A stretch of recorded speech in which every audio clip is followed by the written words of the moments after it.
Bom, torcedor vascaíno, vambora para mais um vídeo, mais um Acorda Vascão aqui no nosso canal do Gigante Vasco, o primeiro vídeo dessa segunda. E olha, meu amigo, segundou com Vasco em campo, tá?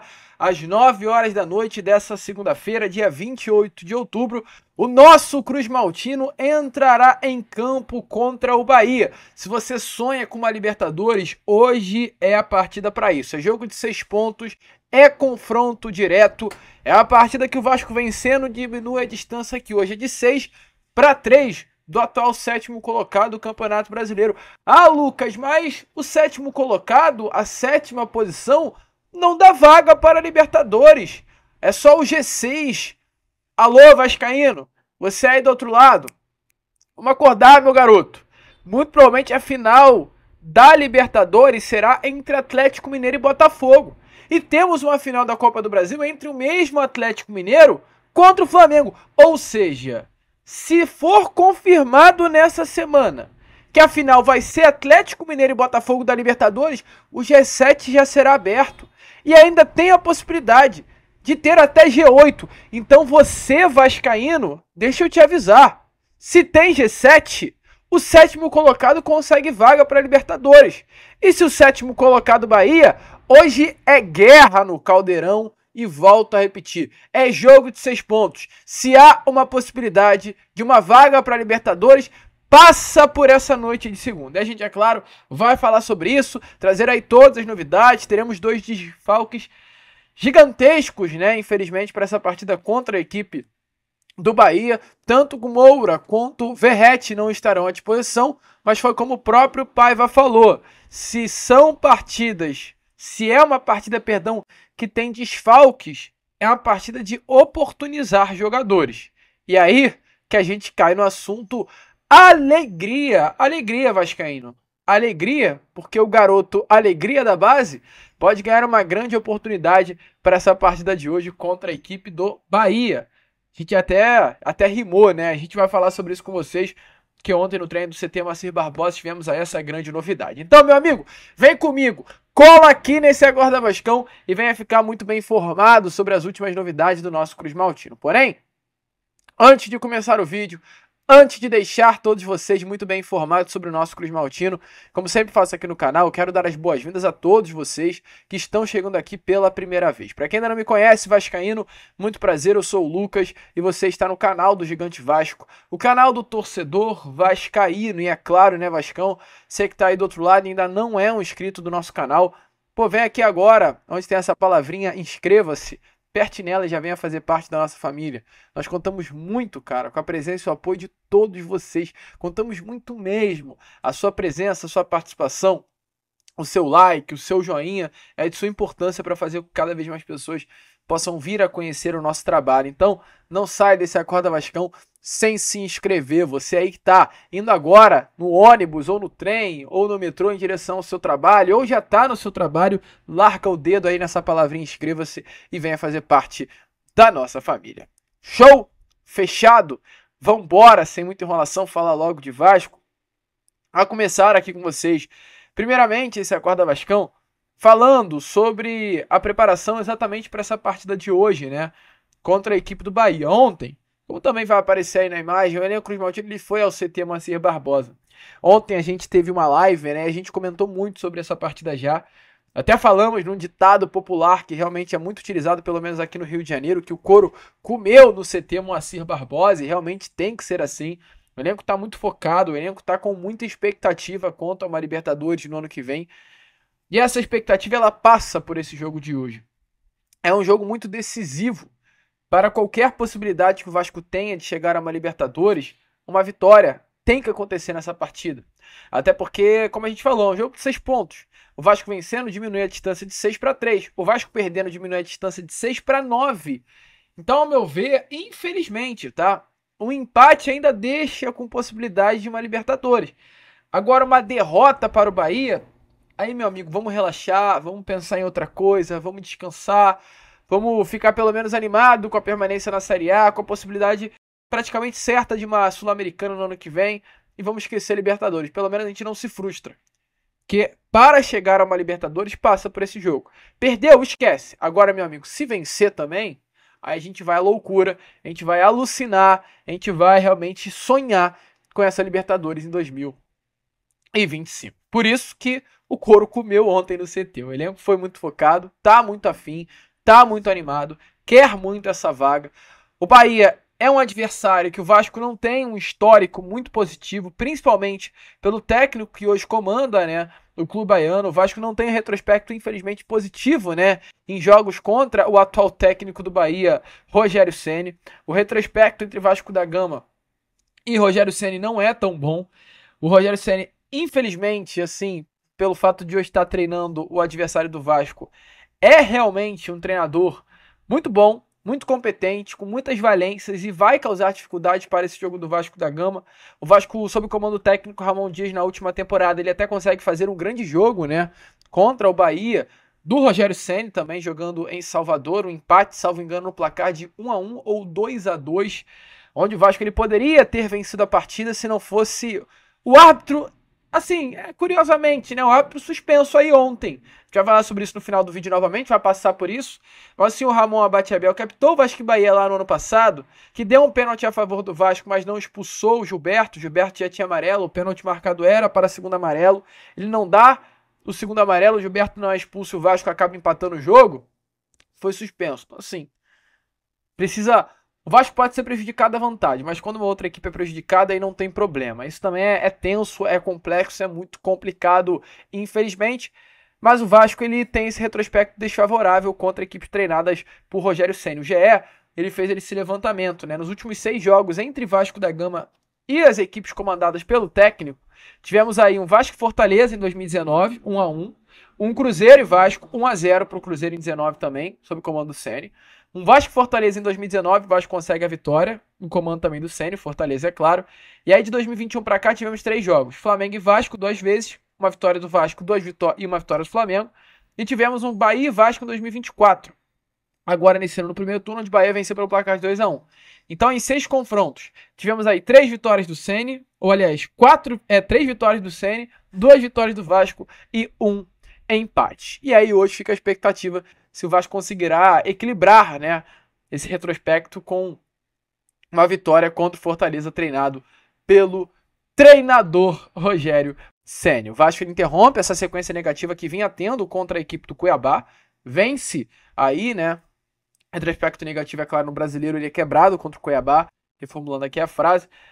Interrompe, dá ânimo por essa vaga na Libertadores, mas infelizmente o Vasco terá ausências. Como a gente trouxe na live de ontem, a gente reconfirma que a vocês no Acorda Vascão, tanto o Gumora quanto o Pablo Verrete não entrarão em campo hoje, ambos suspensos, infelizmente. O Gumora e Verrete levaram o terceiro cartão amarelo contra aí a equipe, né, do Cuiabá nessa última quinta-feira e vão desfalcar o nosso Cruz Maltino. Rafael Paiva terá que buscar substitutos. Expectativa é que para o setor ofensivo tenhamos a participação do Ryan. E por que a gente praticamente crava isso? Porque ontem tivemos aí uma viagem para Alagoas do Sub-23 Cruz Maltino. Grande maioria do Sub-20 viajou. E o GB ele também viajou para Alagoas. Então se o GB está em Alagoas nesse momento, como ele vai enfrentar a equipe do Bahia hoje à noite? Ou seja, o GB, camisa 9 de área, centroavante, que já foi titular sob o comando de Paiva nessa temporada, não será o substituto do Verrete. O próprio GB que já foi o substituto do Verrete. Jogo contra o Red Bull Bragantino nesse ano, o GB ele entra na vaga do Verrete e o Verrete entra na segunda etapa, né? O Verrete foi poupado ali naquela partida, acabou não entrando como titular. Mas mesmo diante disso, Paiva optou por não utilizá-lo. Com isso, Ryan segue realmente sendo o grande favorito para assumir a vaga do Pirata no elenco titular. Então a expectativa é que pelo menos o setor ofensivo seja composto por Ryan, Emerson Rodrigues e Puma, como a gente vem vendo nos últimos jogos do Vasco. Com relação ao meio campo, muito provavelmente Coutinho, Matheus Carvalho e a dúvida quanto à ausência do Gumora. É uma grande dúvida, tá? Eu acho que, infelizmente, eu falo com pesar, o Paiva ele vai optar pelo Sforza, né? Que é um jogador que ele já vem utilizando nos últimos jogos, deve ir no certo dele. É um nome de convicção, pelo menos para o técnico Rafael Paiva. Mas eu gostaria de ver ali o Jair ou o Maxime Domingues. Jamais um esforço na posição que é do Hugo Moura. Esforço e Hugo Moura é 2 polos, tá? É o Hugo Moura aqui e o Esforço aqui. São jogadores completamente diferentes que não se batem com relação à característica de jogo. Gumora de intensidade, de quebrar marcação, volantão mesmo, e os força de cadência, sem intensidade, parado em campo. Então acho que o Vasco mudaria muito a sua forma de jogar tendo esforço no lugar do Gumora. Por isso eu gostaria de ver algum outro jogador. Até o Maxime na posição seria melhor do que Juan Esforço. Mas por que a gente está falando sobre isso com vocês? Porque a gente iniciou o vídeo falando sobre alegria. Que papo é esse de alegria? Porque se o GB ele viajou, né, para enfrentar aí a equipe do CRB pelo Campeonato Brasileiro de Aspirantes, teve um garoto que não apareceu nessa lista, mas apareceu ontem treinando entre os profissionais, que foi o Alegria. Alegria, que tem como nome Maxwell Alexandre Alves Soares, um jogador cria das categorias de base do Boa Vista, que no ano passado teve um grande destaque no Nova Iguaçu. Ele chegou ao Nova Iguaçu em 21, fez o 17 no Nova Iguaçu, 20 no Nova Iguaçu, e recebeu a oportunidade para estar presente no profissional do Nova Iguaçu em 2023. Em 10 jogos no profissional do Nova Iguaçu, ele marcou 2 gols e deu uma assistência. E é exatamente por conta do destaque que teve no Nova Iguaçu no último ano, ele acabou ganhando a oportunidade no Nova Iguaçu para o Campeonato Carioca dessa temporada. E aí a gente viu que o Nova Iguaçu aprontou, né, no Cariocão desse ano. E passou muito exatamente pelo Alegria. O Alegria era o jogador aí titular, tá, do Nova Iguaçu. Ele atuou muito, deu 2 assistências durante essa temporada do Nova Iguaçu, do Cariocão. Ele teve 24 participações, algumas como titular, outras como reserva. E pelo destaque que teve, o Vasco pensou ele. O Vasco, além do Alegria, ele também traz o Léo Jacó, atacante que até marca o gol que deu o título ao Vasco da Gama contra o Flamengo pelo Carioca Sub-20. O Vasco viu muitos talentos, viu muitas promessas do Nova Iguaçu e trouxe. Porém, eram promessas que atuavam no profissional e o Vasco trouxe para atuar ainda na base. O Alegria é um desses nomes. Vai aparecer aí na imagem a vocês um pouquinho de quem é esse jogador. O Alegria é um ponta esquerda, ambidestro, de muita qualidade, que foi anunciado pelo Vasco agora, no mês de junho, tá? Em agosto, perdão, o Vasco da Gama anuncia o Alegria. Ele veio ao Vasco emprestado até o final de ele assinou um contrato com o Vasco agora até o final desse ano, até o final de 2024. Chega para reforçar o Sub-20, foi esse o objetivo. Mas, como é um jogador que está se destacando, ele recebeu agora essa oportunidade de treinar com o profissional e pode sim aparecer nesse jogo de hoje contra a equipe do Bahia. Como vocês estão vendo na imagem, ou já viram, dependendo, né? O Alegria, nas imagens, foi apenas os lances dele contra o Fluminense, no campeonato agora carioca desse ano, já vestindo a camisa do nosso Cruz Maltino. E a Alegria é esse jogador, esse ambidestro, esse pontinho esquerdo chato pra caraca, que quebra linhas, que parte pra cima, não tem medo, jovem, de apenas 20 anos de idade, um jogador aí, assim, que tenho convicção que poderá ajudar muito o nosso Cruz Maltino. Acha um bom nome? Você acha que pode dar certo a Alegria aí desempenhando? É novidade na lista de relacionados do Paiva. E quem gosta de conferir a lista de relacionados do Sub-23, Lucas, o Bruno Lopes. Bruno Lopes também está na lista, viajou para Alagoas. Lucas Zucarello viajou para Alagoas. Paulinho viajou para Alagoas. O GB viajou para Alagoas. Filho do Felipe, Lucas Loureiro, viajou para Alagoas. Só que quem não viajou para Alagoas, e é bom a gente ficar de olho, foi Carlos Eduardo, volante da base. Bom, aliás, Carlos Eduardo tá no DM, por isso que ele não viajou. Mas o Luiz Gustavo, zagueiro, que a gente comentou aqui com vocês na última semana, teria a possibilidade de ir para o jogo contra o Cuiabá, não viajou para Alagoas. Então ele vai ficar no Rio. Não tem jogo do Sub-20. Então o Luiz Gustavo ele pode surgir sim nessa lista de relacionados também para o jogo de hoje. Então, ao mesmo tempo que o Alegria não viajou com o elenco, ficou no Rio, tá treinando com o profissional, a mesma coisa para o Luiz Gustavo. Então pode ser que essa lista de relacionados do Vasco para essa partida de hoje contra o Bahia possa ter essas duas grandes novidades, Luiz Gustavo e Alegria. E foi exatamente o que o Paiva falou na entrevista coletiva após a partida contra o Cuiabá. Se não teremos Verratti e Hugo Moura, dos jogadores que, é claro, farão muita falta, teremos possibilidade de oportunizar jogadores. E a gente traz aí as palavras de Paiva a vocês. Ao mesmo tempo, a resposta dele sobre as ausências de Verratti e Hugo Moura e a resposta dele sobre a oportunidade que ele dará aos garotos da base Cruz Maltino. Sim, a nossa vontade é colocar vários jogadores para jogar aí, mas a gente sabe o peso que é o Vasco, né? É uma pressão muito grande, é uma responsabilidade enorme para eles. Leandrinho e Ryan têm ganhado uma minutagem maior do que outros atletas, né? Jota era um jogador que estava jogando, tá também no processo de recuperação, né? e não está conseguindo jogar nem no sub-20, né? Está recuperando ali uma lesãozinha que ele tem. E Luiz, eu tenho clareza que a hora que o Luiz conseguir jogar, é um jogador que vai deixar uma marca grande aqui para o Vasco. Mas jogar na defesa do Vasco é uma responsabilidade muito grande, né? Maicon e Léo sabem bem disso, João, o peso é muito grande. Queria ter um jogo mais tranquilo para poder colocar, atingir uma pontuação que a gente tem que atingir logo para poder colocar o Luiz, mas eu acho que está próximo, a gente já pensou várias vezes em colocar, porque é um atleta que tem um vigor físico muito acima da média, tem uma capacidade técnica alta, jogador muito competitivo, mas a gente tem que ter um pouquinho de paciência. Ele ainda tem 18 anos aí de idade e vai ter o tempo dele, A gente tem outros jogadores ali, Bruno Lopes, como a gente já colocou em um jogo, tem jogado muito bem no sub-20, Zucarello é um jogador muito técnico. Vou ser injusto se eu falar alguns nomes aqui, porque eu vou deixar outros para trás. Paulinho é um lateral que a gente tem também de muita qualidade técnica, jogador que teve algumas lesões ano passado e esse ano, mas é um jogador muito técnico também. A gente tem outras promessas ali que eu tenho certeza que a curto espaço de tempo vão ter o espaço deles, né? A gente gostaria de novo de ter mais tranquilidade para poder colocar, mas não é esse contexto agora, né? Acho que faz alguns anos aí que a gente tem sofrido o Vasco para a gente poder apostar nesses jogadores. Quando você coloca os jogadores ofensivos, por mais que eles errem, ainda tem uma sustentação por trás. Defensivamente, o peso é muito maior de colocar um atleta jovem para jogar. A gente tem consciência disso. Mas pode ter certeza que tem muitos jogadores talentosos ali que a gente está de olho, que a gente vai colocar no momento certo. A gente espera aí poder fazer bons jogos aí nesses 8, os próximos jogos, conseguir as vitórias, uma sequência de vitórias de novo, porque daí a gente tem um pouquinho mais de tranquilidade para colocar esses jogadores aí que vão nos ajudar bastante também, e é o futuro do Vasco também.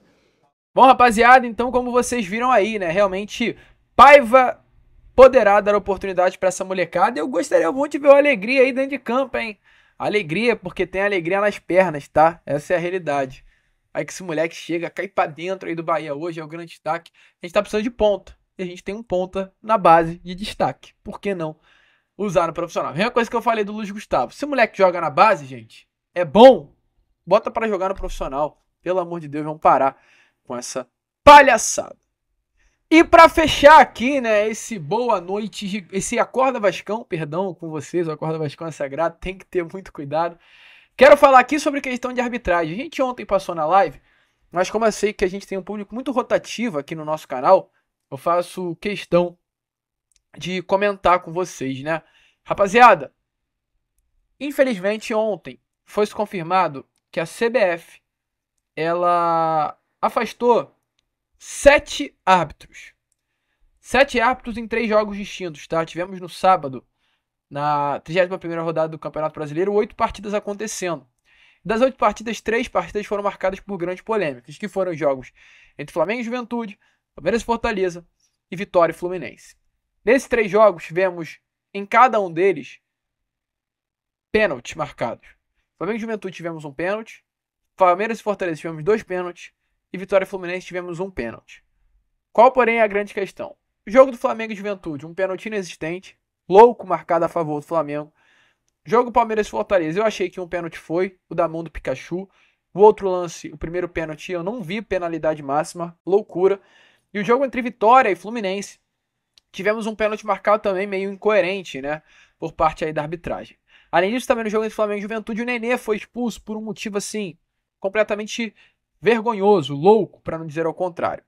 Então, ou seja, os árbitros afastados dos 7 citados são eles: Braulio da Silva Machado e Diego Lopes, que participaram de Flamengo e Juventude, Ramon Abate-Abel e Pablo Ramon, que participaram no jogo entre Palmeiras e Fortaleza no Allianz Parque. Lembrando, um é o árbitro de campo e o outro é o VAR. E tivemos Flávio Rodrigues de Souza, Rodrigo Arias Ferreira do Amaral e José Cláudio, sendo também suspensos da partida entre Vitória e Fluminense no Barradão. Um árbitro de campo e 2 que estavam auxiliando a arbitragem no uso do aparelho do vídeo. 7 árbitros suspensos. E por que a gente está falando sobre isso, que eu quero fechar o meu Acorda Vascão dessa maneira, o nosso Acorda Vascão dessa maneira. Dos 7 árbitros, 3 são de campo. Dos 3 de campo, 2 foram responsáveis pelo apito nas semifinais da Copa do Brasil entre Vasco e Atlético Mineiro. O senhor Ramon Abate Abel, que fez as cagadas de Palmeiras e Fortaleza, apitou o jogo de volta em São Januário e quase fez uma cagada naquela penalidade máxima. E o senhor Flávio Rodrigues Souza, que fez a cagada, né, no jogo entre Flamengo e Juventude, Flávio Rodrigues Souza, que esteve presente no jogo do Barradão, melhor dizendo, ele foi responsável pelo apito em Atlético Mineiro e Vasco da Gama no jogo lá na Arena MRV. Então assim, ó, CBF, parabéns. Parabéns, porque esses caras, eles cagam sempre. A arbitragem sempre caga quando se trata de Vasco, mas eles precisam fazer uma cagada federal para serem suspensos. Quando o problema é com o Vasco, tá tranquilo, não tem problema. Mas aí quando acontece com outros clubes, a CBF resolve tomar uma partida, a gente sabe que nada adianta isso. Amanhã esses caras vão voltar. E vão voltar, sabe em quem? Em um jogo do Vasco da Gama. Esse é, de fato, o grande problema. Mas aí, ó, tá aí. Mais exemplo do que isso, o torcedor vascaíno não precisava. O mesmo, inclusive, né, Rodrigo Guariço Ferreira da Amaral, que está responsável por tantas cagadas envolvendo, infelizmente, o nosso Cruz Maltino em território nacional, apitando jogos, pelo menos no VAR, né, sendo responsável pelo VAR nos jogos do Cruz Maltino. É loucura, é maluquice, é CBF, é Confederação Brasileira do Futebol. A gente fica por aqui, esse foi o nosso Acorda Vascão, apenas o primeiro vídeo, tá? Dessa segunda-feira, já estaremos aí de volta com o nosso Fala Gigante, contando muito com a presença e o apoio de todos vocês. Fechado? Vamos que vamos! Se inscrevam, compartilhem e, como sempre falamos aqui, é claro, saudações vascaínas.